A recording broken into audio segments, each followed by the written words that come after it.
hope this pisses you off, because I'm telling you to annoy you, that you're sitting there struggling to pay your bills. There are people out there making so much money you couldn't possibly fathom you have anything they want all of the time. And you may sit there and go, oh, but they're miserable. A lot of them aren't. Trust me, they're having a great time. So you need to make a bunch more money, because there's money everywhere. I'd look at a beautiful woman and go, I can go on a date with her and she's absolutely gorgeous and perhaps we'll fall in love and it'll be great. But you know what?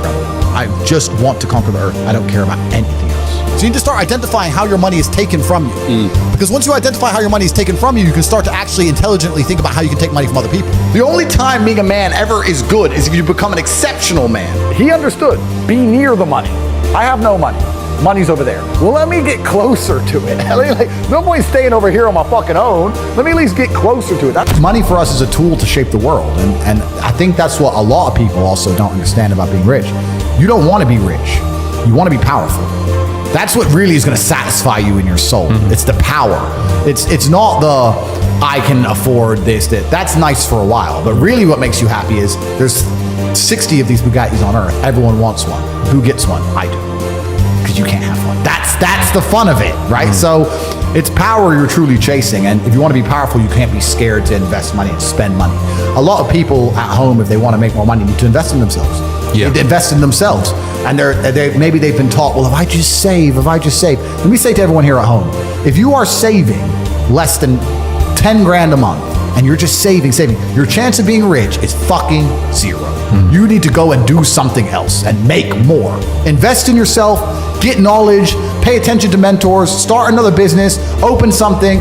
You need to do something because you're not going to save your way to the top. The average person at home, you're not earning enough to ever save. If you never save 100% of your wage, you're still going to be broke. You have to get to a level of earning. When I found out about I just learned about how they print money. I literally could not believe it. Money's not real. For 3 days, I'm sitting around, so I'm like, what the fuck is this? So they can just print this shit? Money is not real.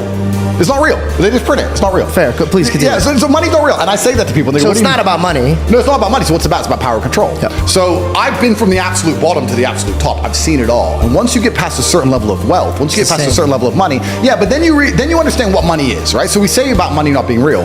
Money's not real from a governmental perspective because they just print it. It's nothing. But money is truthfully the stored time and energy of other people. If you have money, you have stored time and energy of other humans. Because hourly rates. That's right. Because I can take that money and make someone else use their time and energy for X thing. So let's look at even American slavery, the slavery that most Americans understand. You're going to work for me, I'm going to give you a house, and I'm going to give you food, and you're going to stay here and you're going to work. Slavery is abolished. So now what do? You're going to work for me, I'm going to give you that, I'm going to give you some money, and that money is enough to only buy you a house and some food. We've just put money in the middle. Now, if I can make you do whatever I want for money, and I can print as much money as I want, you're my slave. Because I can print it from the sky, and you need it to live. So you are my slave. Money's not real. So I have all of this money. I have the stored time and energy of other humans. And once you get past a certain level of wealth, you understand, which ties back to COVID, that you're not interested in money. What you're interested in is people. It's always been about having good people around you. You want a beautiful, doting, loving woman who's obsessed with you. You want good brothers who will stand by you and make you motivated. You want bodyguards who are going to protect you. You want people. And then you want to look at it further down the rabbit hole, you want to get more sinister. If you've been born into a lineage or a dynasty or the people who control the world, you want robot people. You don't want to be spoken to disrespectfully. In your empire, in your podcast empire, right? You now have a podcast. Would you allow a member of staff to come along and say, this is bullshit, I don't like how you do this is shit, you're shit? Or would you fire him? I don't know if I would fire them. I would first try to teach them how to behave. And if they didn't listen? They're out. Absolutely. So let's imagine you ran a country. Okay. All right. Let's imagine you ran the world. So I say this to people. I say, for the next 2 weeks, every time you spend money, even if it's a pound, write down how they got it from you. They're like, what do you mean? I'm like, all right, cool. You're walking down the street. You're going to Starbucks. You buy a coffee. Why did they take your money? Well, I wanted coffee. Yeah, but how? Okay, you wanted coffee, right? Cool. Did you only want a coffee because you saw Starbucks, or did you want coffee beforehand? Why did you want their coffee and not another coffee? Did you buy a cake as well? Why did you buy a cake? All right, cool. So now you identified how they took your money. Then realize how they could have took more of your money. You bought a cake, but you didn't buy a sandwich. Why? The sandwiches weren't on display, or they looked cold, or they looked rubbish. Or the woman who was serving me was old and ugly. Maybe she was a young cutie and talked to me about bologna sandwiches or a ball.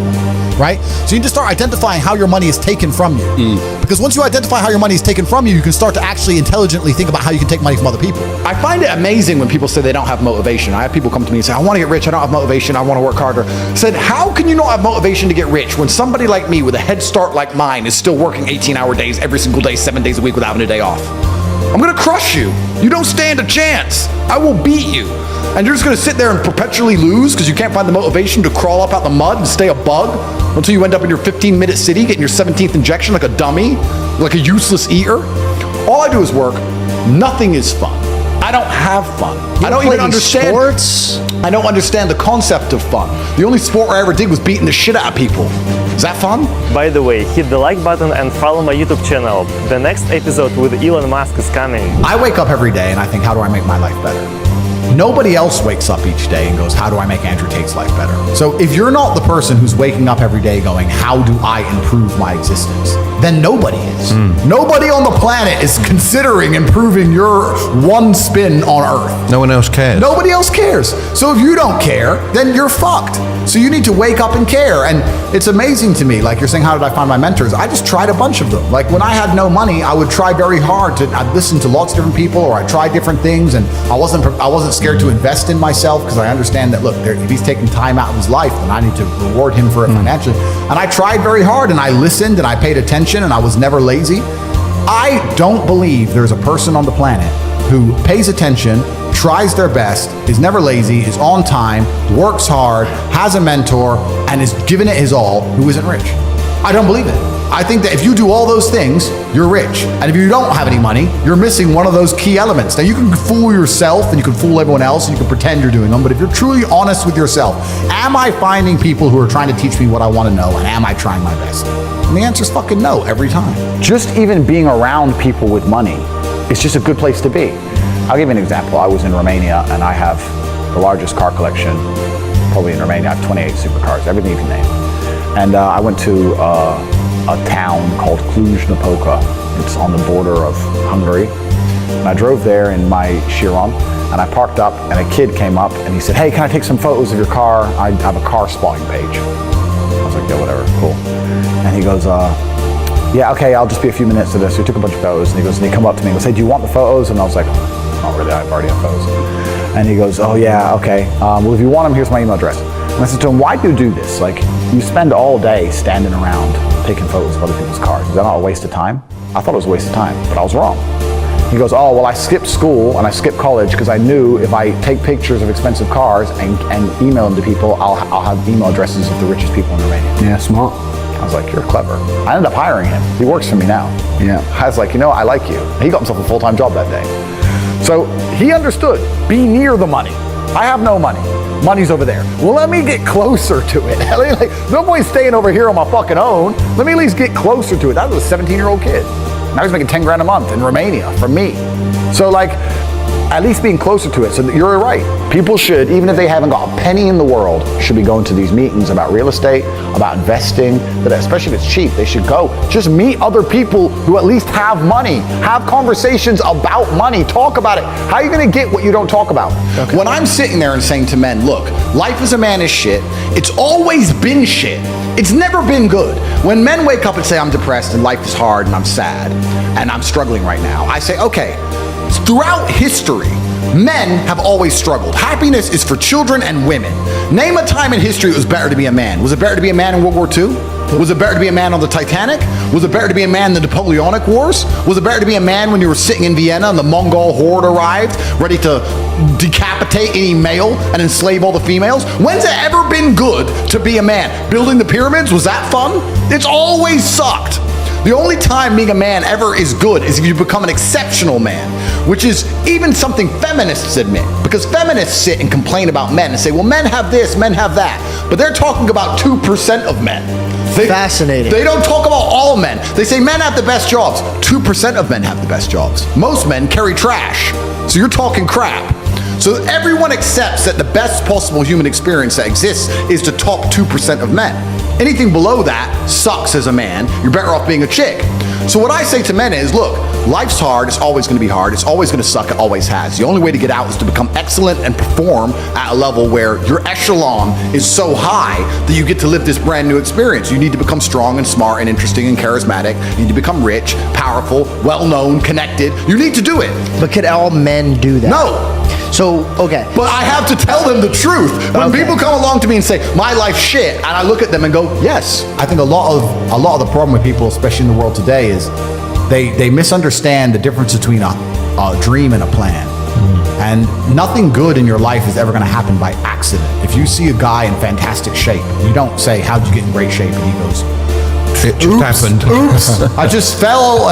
No, he ate a specific way. He trained a specific time. He did specific things for a specific outcome. And it's the same with finances. And most people who are broke, if you say, do you want to be rich? Yeah, I want to be rich. How are you going to get rich?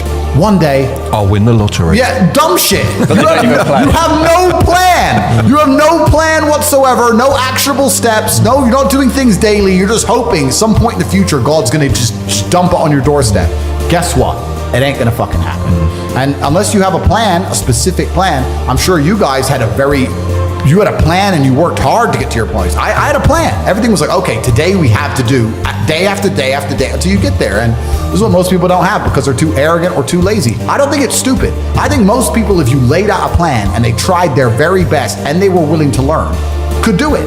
I don't think people are too stupid to make money. They're just too lazy or too arrogant to make money. That's the problem with people. A lot of people are obsessed with the idea of happiness. And especially as a man, I think that happiness can actually be a very destructive motivator. And when men sit and say, I want to be happy, I want to feel happy. To feel happy, a lot of the time, you're looking for temporary hedonism. To be happy, you want to get drunk or take drugs or do something stupid temporarily, and it's very short-lived. I think you should instead be looking as a man to say, I want to feel proud.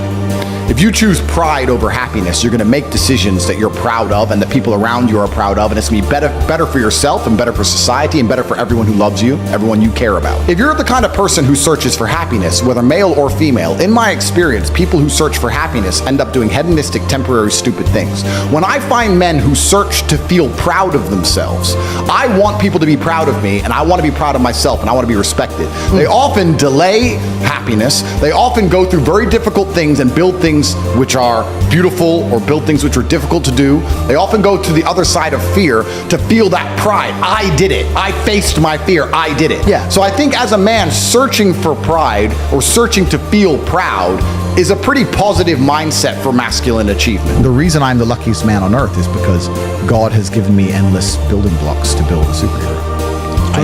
He's given me endless power. He's given me endless motivation. What did we say? Yeah. He's given me I have endless sources of power. I can sit here right now and recall events that will prevent me from sleeping for 2 to 3 days.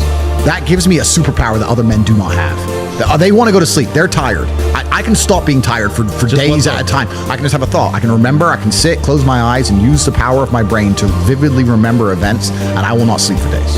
And when people come to me and say, oh, this happened, I'm really sad, or my heart broke, or this bad thing happened to me, I say, good. Thank the Lord that he's given you this endless source of motivation. You're wasting it. That's your problem. But it's been given to you. Nitrous oxide has been given to you. You just have to use it in the correct way. So I'm the luckiest man in the world because all the bad things that happened to me have given me all the building blocks to become the most fantastic man on the face of the planet. I don't ever sit and concern myself with, am I spending too much? If I thought I was spending too much, I would simply find a way to make more money. And a lot of people talk about efficiency as well. I've had people talk about working smart, not hard. That is true. But I believe that you need to fill your day with all of the hard work first. I think that working smart is a matter of being more efficient with all the time you should spend working. If you sit there and go, I want to work smart, not hard, so I work an hour a day, well then you're still lazy. You should work smart and hard and do 15 smart hours a day. That's how you win. I was talking to a young guy the other day, and he was 22, I think, and he caught a crypto pump. He made like $4 million in the last bull run, and now all the coins have gone down, whatever. He sold some. He has like $1.5 million. It's like, oh yeah, so I'm waiting for the next pump. I was like, bro, the problem with you is you've now been ruined for life because you're 22, you made easy money, and you think that you don't have to ever do any serious work. You also have no skill. The problem is with the crypto pump, it doesn't teach you anything.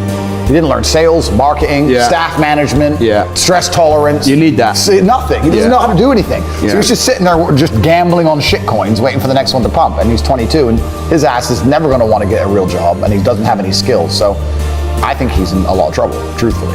I made this clear to him. So it can be a detrimental thing. It can be a bad thing. But in terms of making money, it's certainly easier than it's ever been because we live in a global marketplace now. You can reach the world, and all you have to do is have a message worth making people listen to. And it truly is the abundance mindset is true. I remember when I was broke. When I was broke, I thought everyone was broke. You do. Because I was broke. 100%. And then you get rich and you start thinking, shit, everyone has money. Every supercar I want is sold out. Every diamond watch I want is sold out. The private jet charters are full. The yachts are full. Like, as soon as you get rich, you start Who are all these people that got money? Who are they? I was just in Dubai, and my houses are being built. They're going to be completed this year. I bought a bunch of them off plan, so I decided to rent. And I rented a house on the Palm. It was $25,000 a day, dollars. And I rented it. And I'm sitting there, and the landlord comes and goes, I just got an offer for $35,000 a day. You need to leave. And I go, okay, well, I'll pay $40,000 a day. And then he came back and goes, the guy's offered $50,000 a day for a year.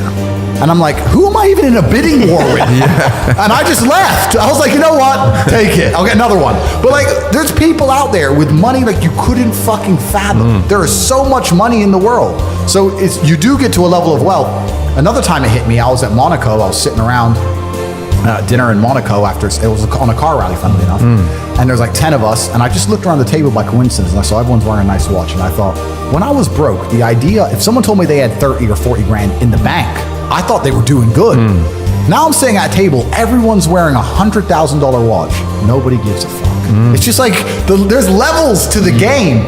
And when you get up to the top, you realize there's money everywhere. The abundance mindset, there are so many rich people. So if you're not where you want to be financially, I hope this pisses you off, because I'm telling you to annoy you, that you're sitting there struggling to pay your bills. There are people out there making so much money you couldn't possibly fathom who have anything they want all of the time. And you may sit there and go, oh, but they're miserable. A lot of them aren't. Trust me, they're having a great time. So you need to make a bunch more money, because there's money everywhere. Think of the harshest lesson. You don't even have to say what it is, but think of the harshest lesson you've had in the last few years. And think of how many times you had the easy way to learn that lesson. You could have just stopped being a dickhead before it got bad. Well, yeah. Think how many times you could have just woke up and go, nah.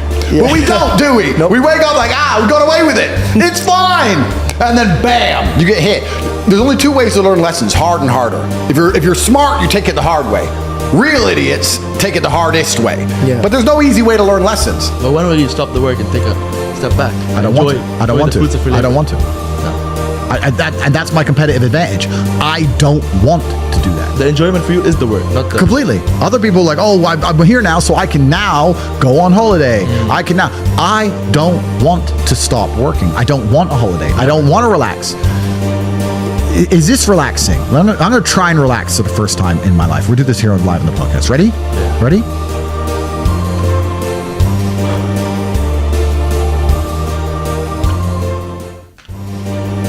Am I supposed to want to do that? what was that? What was it? Like, what is that? Is that it? Is that the dream? Doing nothing. Is that the goal?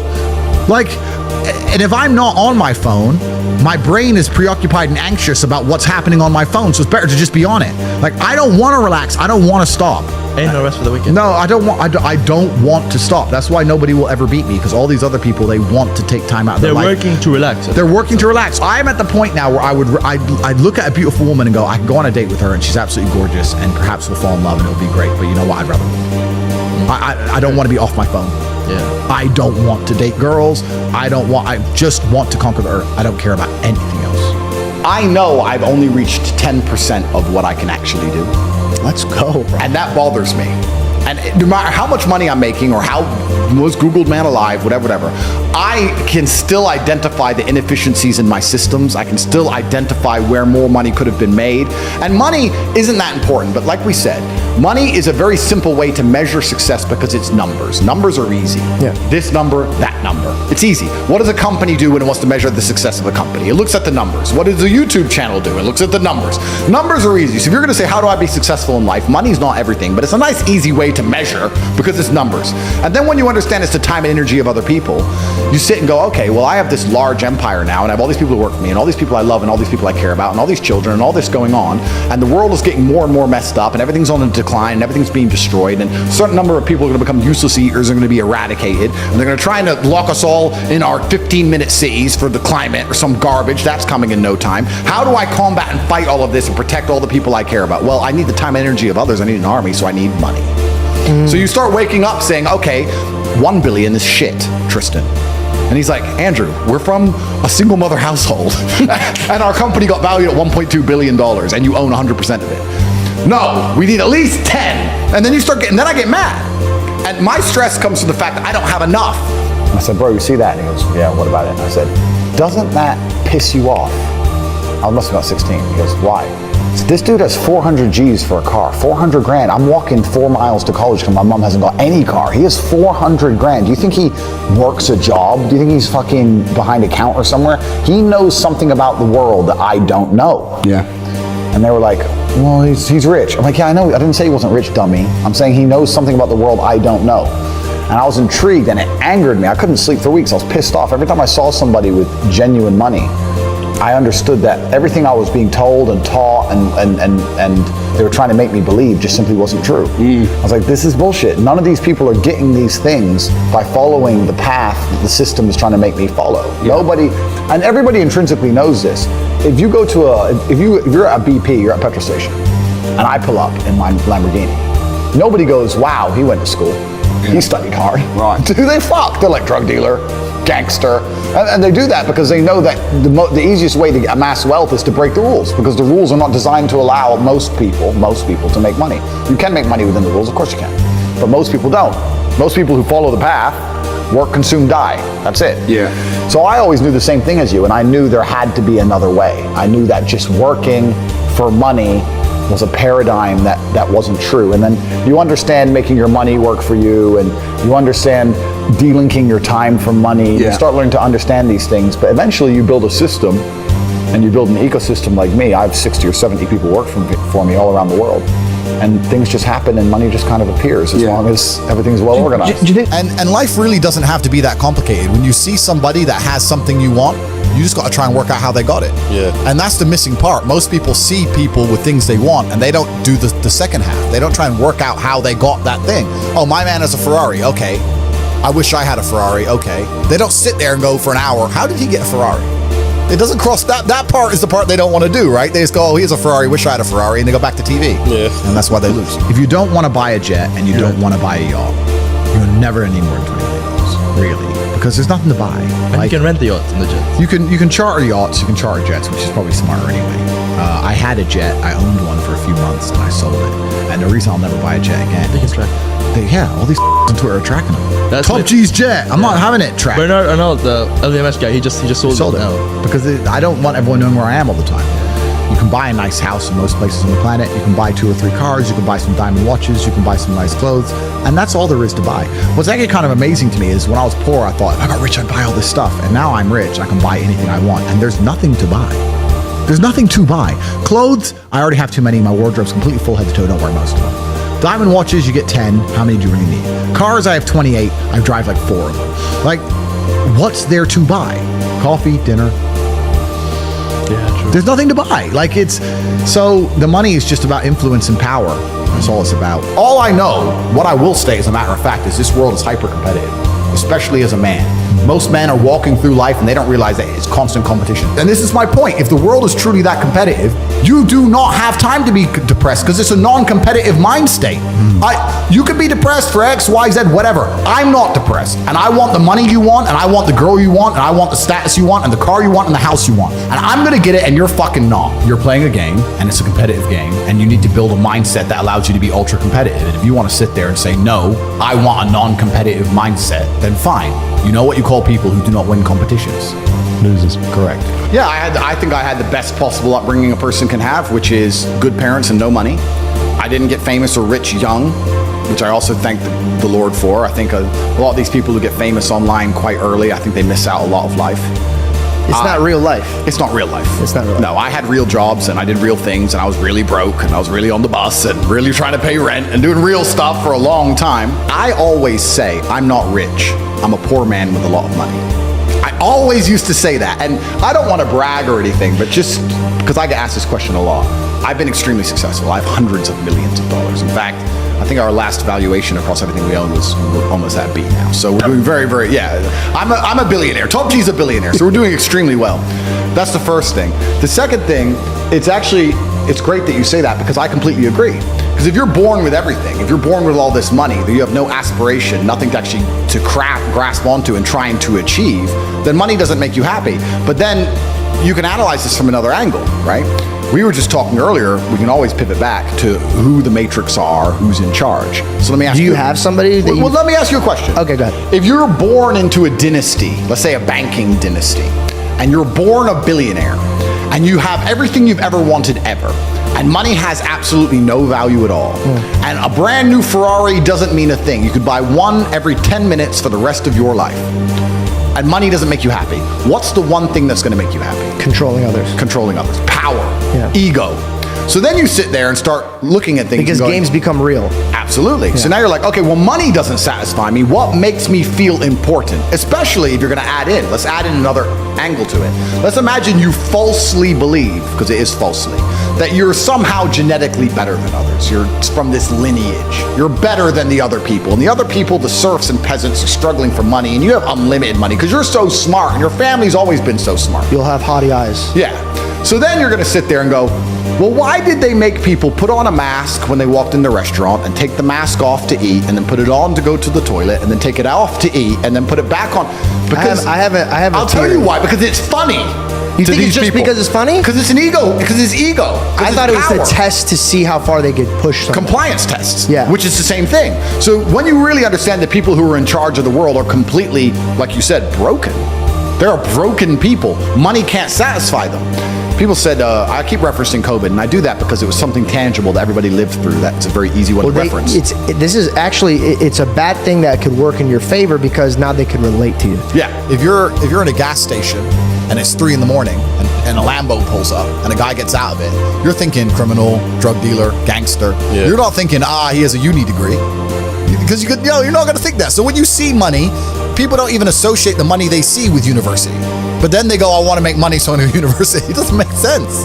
It doesn't make sense at all. So I think everybody knows that the system and the path they lay out for you is not a path that's going to lead to where you want to be.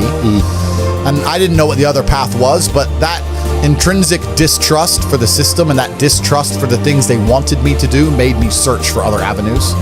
And then I found them, right? And if you speak to the people who are richest, if you speak to the people you know, this is for everyone at home as well, if you speak to the people you know who have the most money and go up to them and say, hey, what made you rich? None of them say school. Do any of them say school made me rich?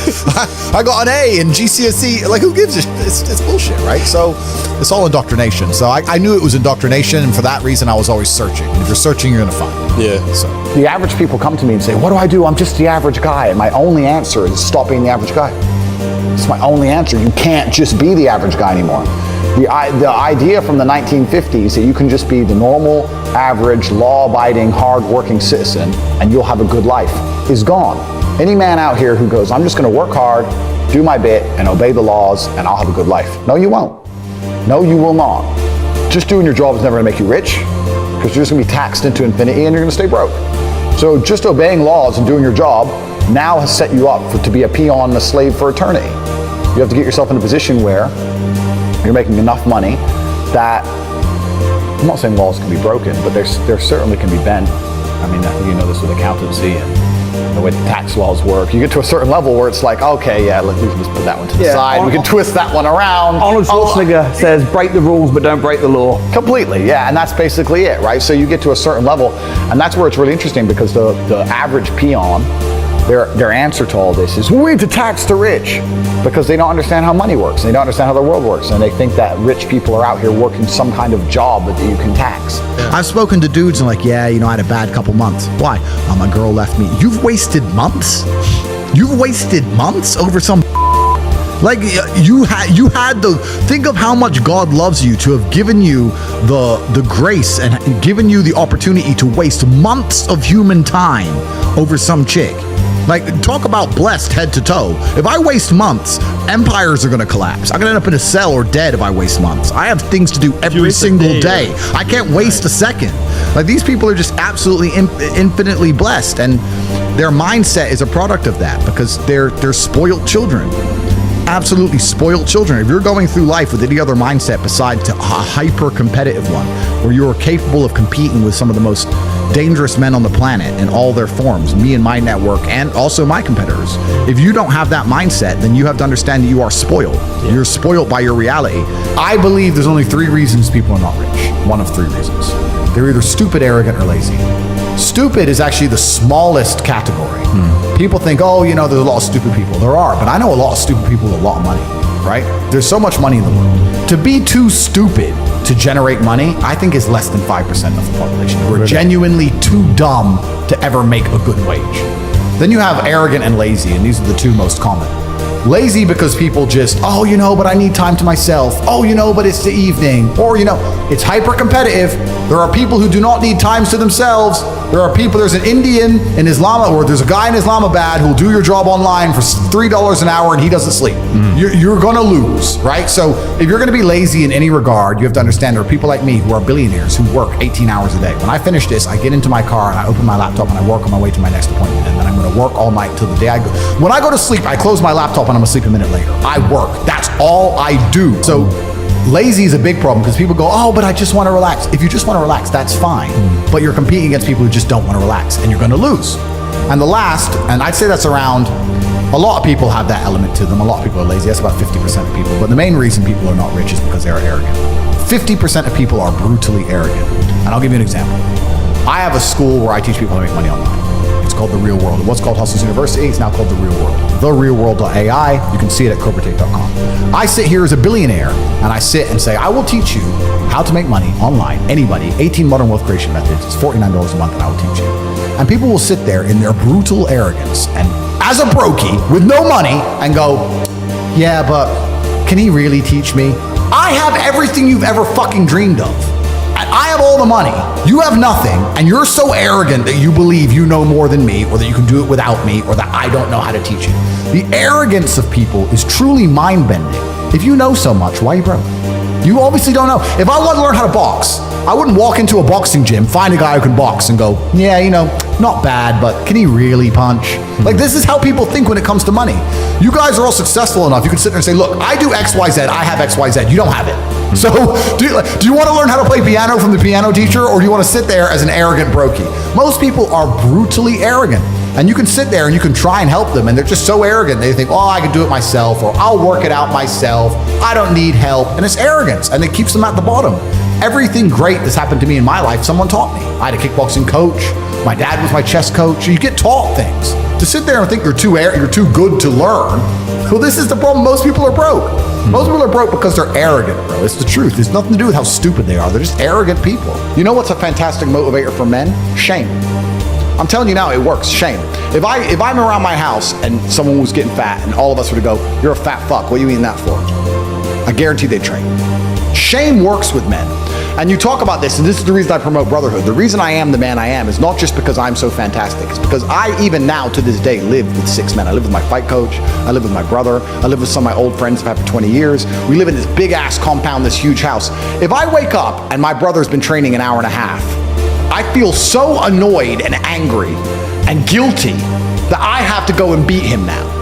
So that competitiveness keeps us constantly at edge. People say me and Tristan are best friends and our brotherhood is fantastic, but it is based on competitiveness. But we don't compete against each other. We compete to prove to each other we're a good teammate in the battle against the Matrix. How do you get there? Because I've seen a lot of men get torn up by that. Yeah. So how do you get to a healthy way where we're competitive, but it's not going to destroy our relationship? Well, you have to understand that there's enough outside enemies. You have to put your ego aside and say, look, there's enough people who already want me dead. We're the same blood. Can't we at least unite against all the people who want me dead? I want you. I'm in competition with you, Tristan. I want you. I want to beat you to prove to you I'm a fantastic teammate to you. As opposed to I want to beat you because I don't like you. And it's a different mentality. And we'll sit there, and my brother and I are in constant, endless competition, but it keeps us sharp. So masculine competition is super important, which is why it's the third thing I teach, which is brotherhood. You are the sum of the 5 people you spend the most time with. If you find some guys who have their game right, your game's gonna get straight. It's as simple as that. And I think if you take any man on the planet, in any situation, in any scenario, and you tell him to become as strong as possible because of all the lessons he's gonna learn, become as rich as possible because of all the lessons he's gonna learn, plus obviously being strong and rich are benefits, plus find a network of brotherhood of men who are accountable to themselves, and by extension accountable to you. If you're accountable to yourself as a man, you're also accountable for your friends. I don't want loser friends. I don't want dickhead friends. If I had a guy I really liked who started being a dickhead, I'd try very hard to fix him. And if I couldn't fix him, I wouldn't be his friend anymore. I'd say, stop that. We don't do that. Why are you doing that? What are you crying about again? Why are you acting that way? Come on, let's go train. I don't want to train. But we always train. Come on, let's go. And then after a while, I'd be like, he doesn't train anymore. Get him out. Bye. Go get eaten by wolves. That's the unfortunate reality of the world, because I'm the sum of the 5 people I spend the most time with. I don't want to wake up one day feeling terrible and going, but he's missing the day and I might miss the day. His poison will get in my brain. I have to resist it. So if you get a brotherhood, masculine brotherhood, and you're accountable for yourself and for them, you're going to be able to do nearly anything. People will shield laziness with anything. No one wants to admit they're lazy. So they'll shield it with disbelief. That's a scam. Or, I don't work hard, I work smart. Bollocks. More cover. For just anything it takes to say, I don't want to work. Do you believe in that? Work smarter, not harder?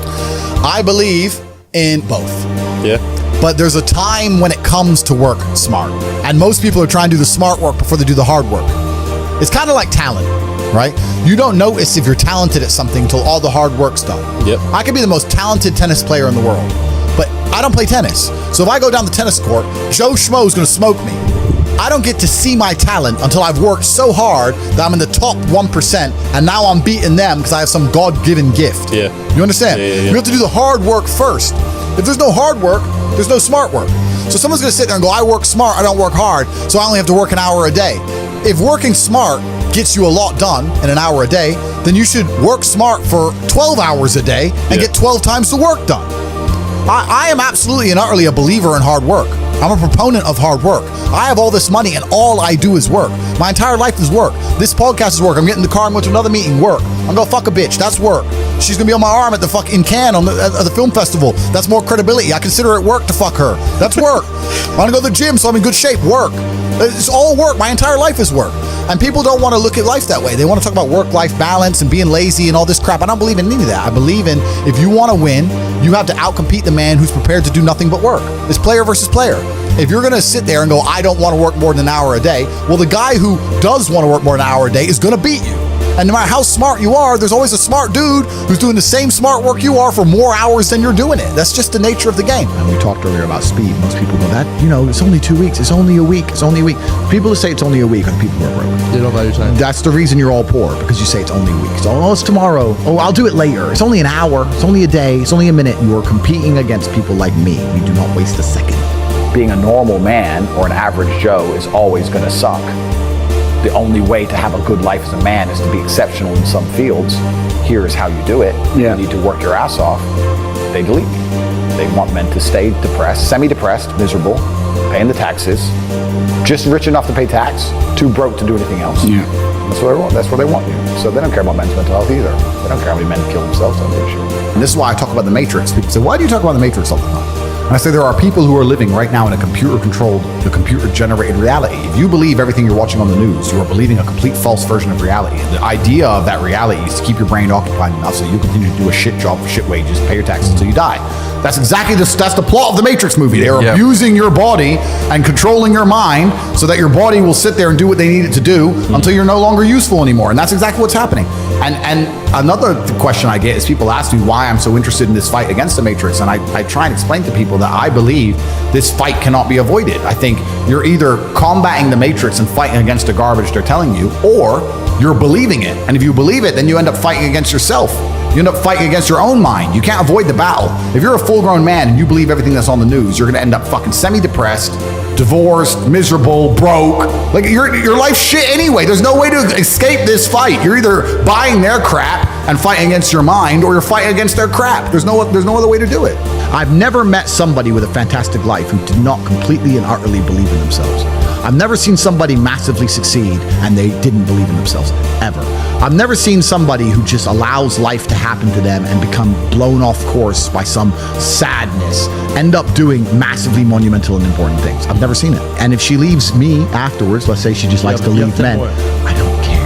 I'm still working. You're still crying. You can't possibly ever beat me. I will continue to beat you into eternity, as will my bloodline. You will sit and pay the price for the rest of your human years. Even your ancestors above you are disappointed in you, and your offspring for the rest of your lineage will look up and say, my great-great-great-grandfather was a loser because I broke his heart, and now we've been broke ever since. Yeah. Chess and fighting are remarkably similar. Very. You have to know what your next move is going to be countering his next move. And there's no luck. If you lose, you made a mistake. There's no such thing as a lucky punch. If I'm losing a fight, or if I'm beating some guy up, and he hits me with one shot and knocks me out, and people go, that's a lucky punch. He's trained his whole life to punch people in the face, and he punched me in the face. You call that lucky? I call that good. I think it was a very good punch. Excellent. Probably his best punch of his career. No such thing as lucky punches. Same thing with chess. If And you also, lose, you left your guard down. absolutely. It's my fault. Same thing with chess. Brutal self-accountability. If you lose, you made a mistake somewhere. How do you learn that? You have to go back, reflect. You have to watch the game back, play the game back. Where did I make the mistake? You don't blame your opponent, you blame yourself always in chess. This self-accountability. So when I stopped playing professional chess, I decided to move over to fighting because they're very similar. It's one-on-one, it's not a team sport. So that's why I chose to fight, but I never considered fighting fun. I never took it as, ha ha ha, this is fun. I was out to hurt people, for real. Firstly, let me tell you something about myself and most rich people. We don't own anything. I don't own anything. I don't own anything. There may be a trust fund in Ecuador that owns a company in Singapore that might own a yacht that I could borrow, for example. I don't own shit. So that's the first thing. The second thing, you have all these different jurisdictions around the world. It's extremely complicated. How are you going to tax a rich guy? He has houses here, houses there, company here, company there, all the companies making a loss. Does Starbucks pay tax? No, Starbucks supposedly doesn't make money. Supposedly Uber's never made profit. An app on the phone with millions of cars around the world and people working endless hours for them and them getting a cut of it to run an app. Supposedly they've never made profit, never paid a penny tax. Funny how that works. You can't tax the rich. It's too complicated. You can't tax the rich. It doesn't work. All you're going to do is just drive them into other countries. If England right now, today, were to announce a huge tax on the rich people just go, oh, cool, I'll base my company out of Belize. 2 pieces of paper, fuck you. We don't really learn lessons unless they're learned the hard way. Yeah. I believe that unless a lesson has taught the hard way, you're not going to learn it. You can have so many near misses and people won't learn their lesson.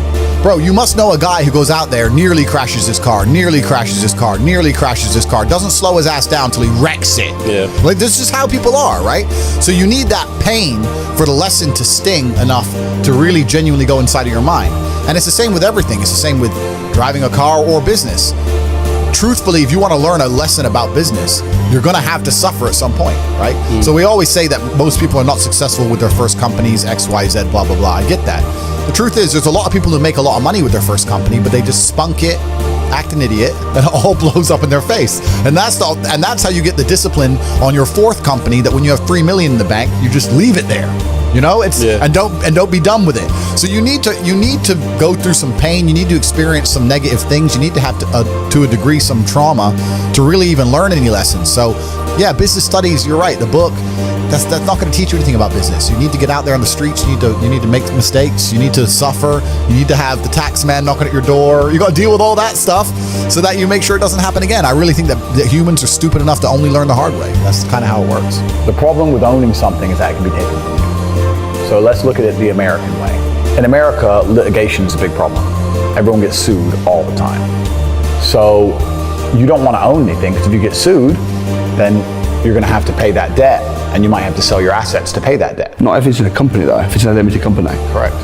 This is the point. So Yeah. people don't own anything themselves. Okay, so they only feel their company. It's a limited company owns it, Yeah, a trust yeah, owns it. exactly. So you understand what I'm saying? Yeah. Look at the Panama Papers. Yeah. Look at it. And then it gets really complicated. And this is what I'm saying, where the average Joe Schmo at home has no idea how this stuff Yeah, works. yeah. Because let's look at Nike, for example. Nike doesn't pay any tax. Why does Nike not pay tax? Well, I'll give you a very simple version. They have 2 companies. One set up in Belize with a 1% tax rate. One set up in Europe. The one set up in Europe sells Nike trainers, pays all the staff, pays the stores, sells all the shoes, makes all the money, blah, blah, blah, makes millions and millions and millions in profit. The one in Belize owns the trademark. So after 100 million, 200 million, whatever it is, comes into the European company. The European company has a debt to Belize to use the trademark. Of all the profit. Isn't that coincidental? Yeah, right. That goes to Belize. Then Belize government comes along and goes, give us 1%. Nothing. Boom, boom, done. Tax paid. It's all a scam. It's all a lie. It's all a scam. The person who get fucked, it's always the same. It's the guy in the middle. Yeah. The guy in the middle is going to get wrecked. It makes me laugh when they talk about, we're going to increase taxes, da-da-da. When they talk about increases taxes, they're not trying to chase down the billionaire on his yacht, because they can't. They're trying to chase down the guy with an address, who can't move, can't leave, he has a mortgage debt, 2 kids and a dog, living somewhere in Sunderland, and he's stuck there. I walk in a gas station, put a mask on. No. I won't serve you. Okay, is the gas free? Because I've filled up. So you're gonna take my money or I'm gonna have free gas? No, you have to pay. Well, then fucking serve me, dummy. Put a mask on. No. It's just some stupid shit. In the end, they take my money. It was a big waste of everybody's time. And I'd say to them, bro, you're earning 700 pounds a month working for a corporation that wouldn't give a fuck about you if you got stage 5 cancer. Why do you care? If I worked in BP and someone walked into my gas station and decided to start a fire in the corner and barbecue some sausages, I wouldn't give a some. I'd be like, please stop, bro.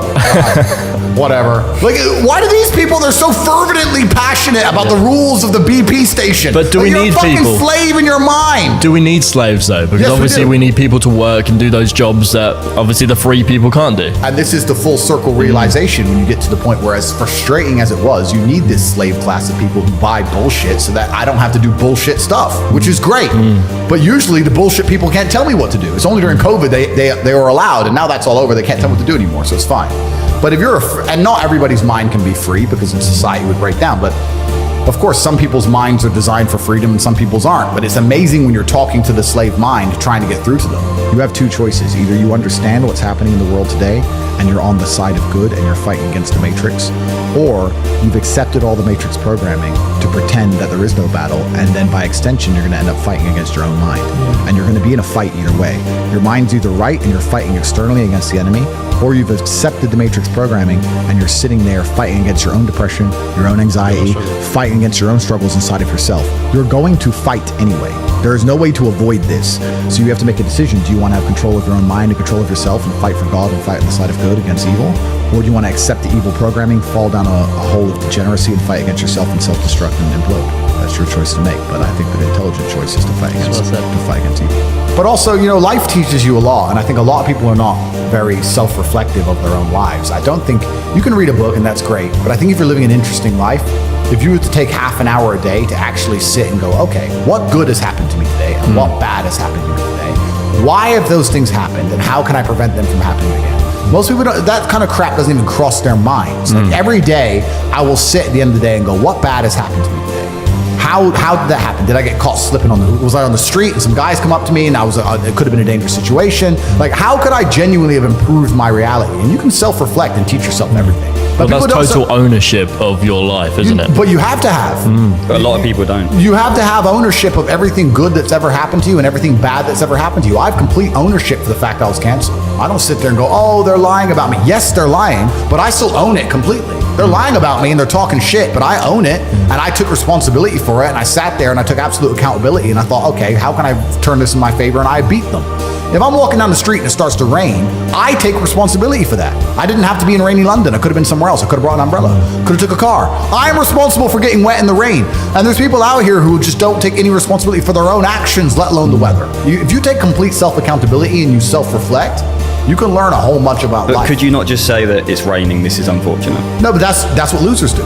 It's raining. I'm unlucky. You got told. No, but that's what they'll say. I got wet because it rained, not my fault. Whereas I'll say I got wet because I did not prepare for the rain. As the world gets more messed up, which it is, people are going to learn some very abrasive, harsh lessons. And sometimes when you've gone through a very harsh lesson, to be given a solution which isn't harsh, you're not going to believe it. To be given a harsh solution makes you feel like, okay, this guy knows exactly what he's talking about. As a man, your life is supposed to be shit. My argument to this is people go, oh, I don't feel good. I say, good. Your life as a man is going to be terrible the entire time. Who told you at any point, I don't know what the Bible says, I haven't read it cover to cover like I've read the Quran, but I don't think the Bible says you're supposed to be happy all of the time. I think follow your passion is also a terrible piece of advice.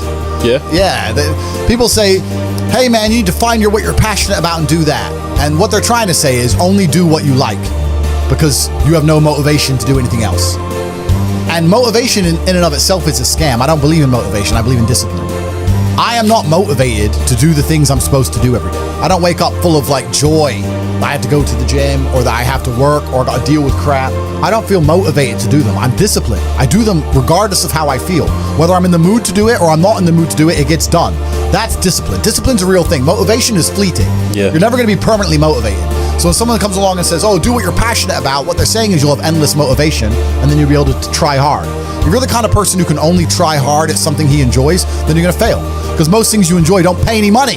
If they paid money, you wouldn't enjoy them. It's called a job, right? Nobody likes their job. You like your hobby. I'm sure you like playing video games. Maybe 1%, 0.1% can make money from video games, right? Most people, you ain't ever going to make it. Yeah. Do you think the guy in China who owns a concrete plant is passionate about concrete? Do you think he's sitting there stroking it at night, naked in bed? Fuck no. It's money. Be passionate about success. If you're passionate about money, then you can be passionate about anything. I'll be passionate about any business on earth that pays me. If you pay me $1 billion to dig that hole, I'll be very passionate about that hole. I will dig that hole with passion for the cash. Yeah, because you know the cash. For the money. Yeah. That's right. So when people come along and say, oh, you need to find something you're passionate about, follow your passion. Bro, you're going to follow your passion to the fucking food bank. You're never going to make any money that way. You have to sit there and go, what is going to pay me? It's not about detaching yourself from your emotions. I feel every single emotion. It's just about let using it them go. all. It's using them all in a positive direction. Yeah. If I feel extremely happy and excited, I'm going to use that as motivation or energy to do amazing things and do good and work hard. If I feel absolutely depressed and distraught, I'm going to use that as endless energy and motivation to do amazing things and work hard. It doesn't matter what you give me. Energy cannot be destroyed. It can only be converted and transferred. It doesn't matter what fuel you give me. If you give me diesel, petrol, kerosene, vodka, doesn't matter what you put inside of my engine. Hard work is gonna come out. Absolutely. Success. That's all I know how to do. Yeah. That's all I know how to do. It doesn't matter what fuel you put in my engine. My engine only knows how to do one thing, and that is succeed. That's all I know how to do. Yeah. So it doesn't matter what you feed me with. I'm going to be massively successful regardless. When I was broke, when I was on a council estate in Luton, I thought everyone was poor.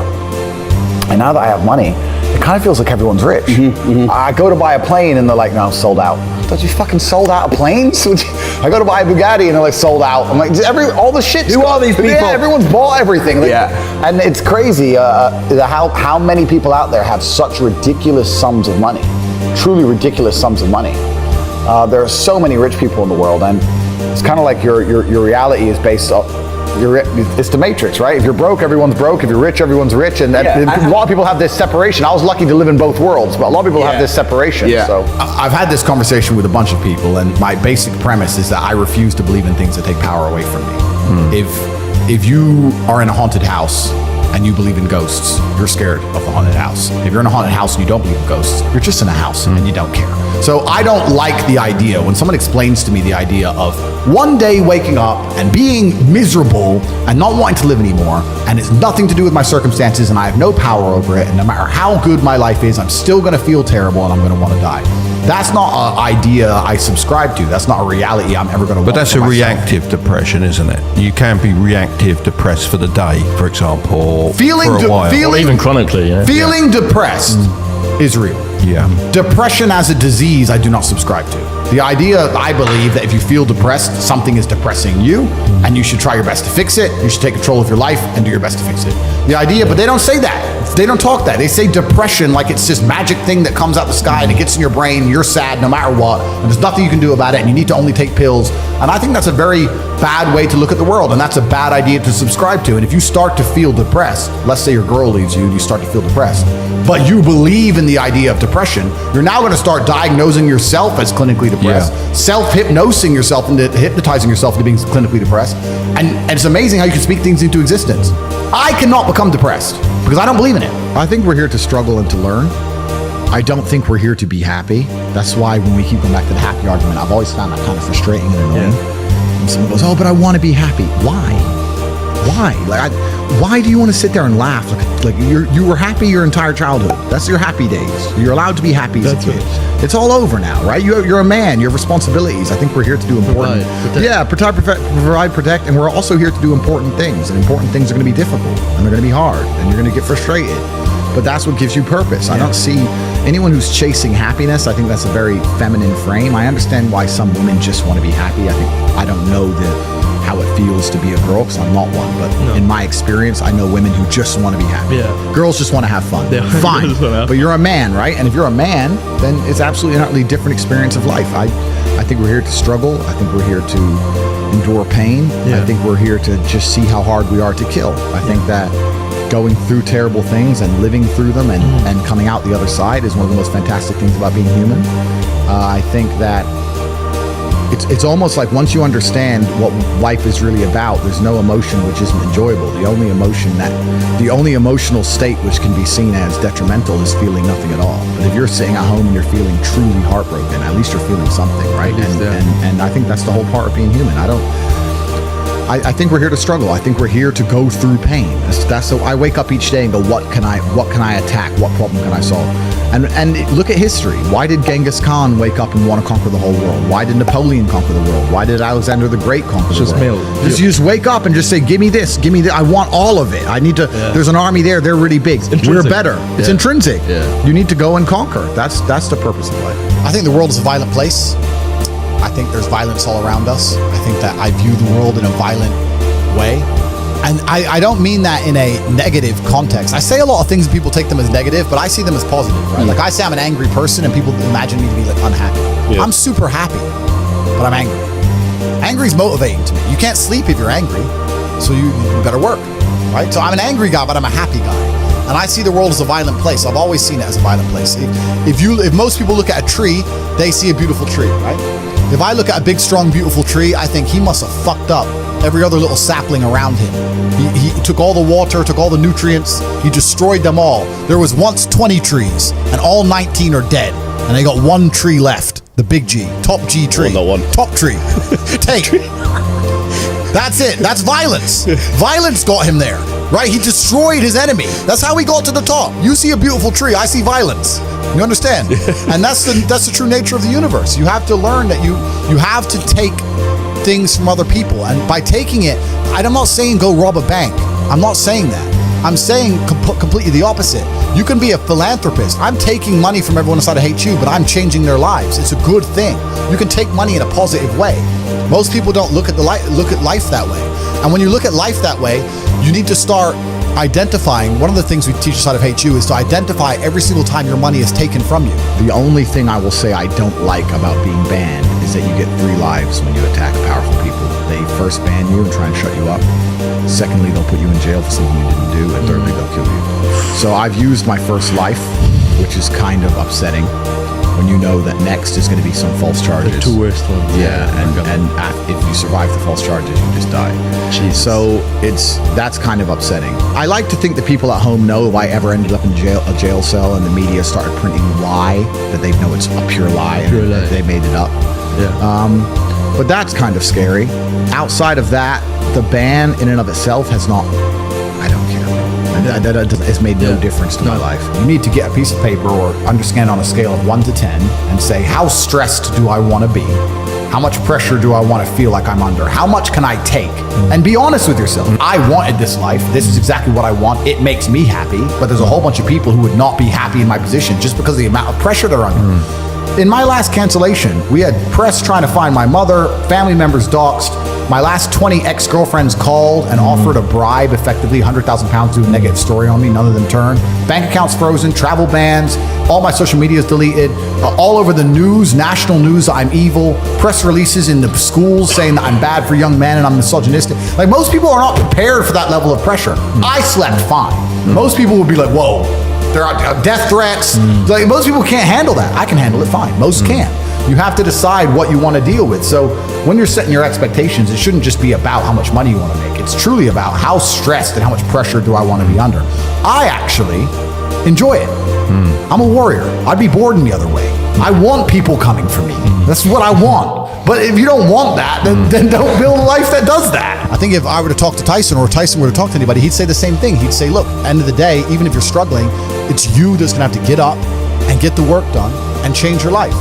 I think that a lot of the help which is being purported now by the system, by the Matrix, isn't designed to help. I think it's designed to keep people in this state of depression, because when you're depressed, you're submissive. You don't care about what happens to you if you're depressed. Depressed people aren't going to riot against a new law or against COVID tyranny because they're depressed. They're too busy. They're at home and they're sad. I think that keeping everybody in a degree of semi-neutral depression, semi-sad, is good for their ability to control all of us. So when they go on the TV and say, you're depressed, it's a disease, you can't fix it, there's nothing you can do about it, it's not your fault, I think they're just trying to reinforce in your mind that you're never going to get better. I think if they really cared, they'd say, like Tyson Fury says, you're depressed, but you can beat this. You can do this. I don't hear them saying that very often. They just sit there and say, everyone's depressed and it's normal. Accept it. And I don't accept that. I don't accept that. I don't think people should sit there and accept that they're sad. Change it. I think only you can change it. That's what I believe. God created us to learn and understand ourselves and understand other people and understand the world. And what did I say earlier? I said that you don't learn a lesson or you don't appreciate something Without pain. Without pain. So you have to struggle to learn anything. There's only two ways to learn things, the hard way or the harder way. If you're smart, you can learn the hard way. But in my experience, 99% of the planet only learn the hardest possible way. If the lesson's even 85% effective, they'll make the same mistake. It's only when they completely decimate and destroy an element of their life do they sit there and go, oh, oops, now I get it. No. That's how it goes. If you start with a good team, you're going to make it. That's really true. Brotherhood in and of itself is so valuable. If you sit around with 20 people and none of them are lazy and none of them are snakes, you're going to be fine. So you need to have people you can give word. This guy's in charge of this thing. That guy's in charge of this Delegate thing. people, different roles, different tasks. Absolutely. You got to have a team. You got to have a network. And my network is so strong. That's one of the big advantages I have. I have people around me who I can genuinely, seriously trust. Hey man, thank you very much for watching this video until its very end. I highly appreciate it. So if you found it useful, don't forget to follow my channel, because I already work on the next episode with Elon Musk, and most probably it will come up like in a couple of days. So give me a like, write the comment below, and see you soon. Thank you very much. And yes, don't forget about the second part with Andrew Tate that is also about to come. See you. I don't regret absolutely anything. I don't operate in that frame. I think that it's still a lot of people think that this is the end of me, and they don't understand this is absolutely not just the beginning. My only concern now is becoming too big. That's my concern. I'm worried about becoming too influential, too